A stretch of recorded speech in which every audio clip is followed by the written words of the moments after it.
430 கோடி ரூபாய் இன்றைக்கு தனியார் சர்க்கரை அதிபர்கள் கரும்பு விவசாயிகளுக்கு வழங்கப்படாத காரணத்தினால்தான் இன்றைக்கு அந்த கரும்பு விவசாயிகள் அனைவரும் போராட்டத்தில் இன்று ஈடுபட்டு கொண்டிருக்கிறார்கள்.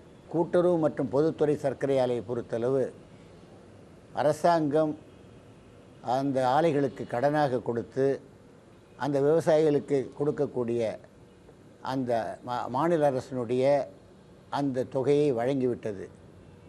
ஆனால் தனியார் சர்க்கரை ஆலையை பொறுத்தளவு அந்த ஆலையினுடைய அதிபர்கள்தான் இந்த எஸ்ஏபி என்று சொல்லப்படுகிற அந்த ஸ்டேட் அட்வைசரி பிரைஸை கொடுக்க வேண்டும் என்ற காரணத்தினால் அவர்கள் கொடுக்க மறுக்கிறார்கள்.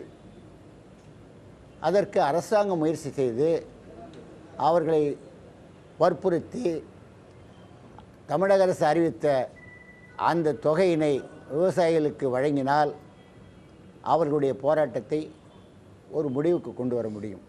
கரும்பு விலையை பொறுத்த வரைக்கும் ஏற்கனவே நடைமுறையில் தமிழகத்திலேயும் இந்தியா முழுவதும் இருக்கிற நடைமுறை என்பது மத்திய அரசு எஃப்ஆர்பி ஃபேர் ரெமுனரேட்டிவ் பிரைஸ் விலையை அறிவிப்பாங்க.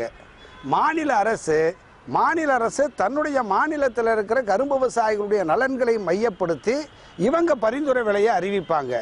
கடந்த காலத்தில் தமிழ்நாடு அரசு தொடர்ந்து கரும்பு விவசாயிகளுக்கு தமிழகத்திலே தன்னுடைய பரிந்துரை விலையை அறிவித்து வந்திருக்கு.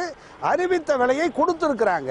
ஆகவே தமிழ்நாட்டில் தனியார் சர்க்கரை ஆலைகள் மாநில அரசு பரிந்துரை விலையை அறிவிக்கவே கூடாது என்று அவர்கள் சொல்லுவதை மாநில அரசு ஏற்கக்கூடாது. மாநில அரசு விலையை அறிவிக்க வேண்டும், எஸ்ஏபி அறிவிக்கணும், அதை அவர்களை ஏற்க செய்ய வேண்டும்.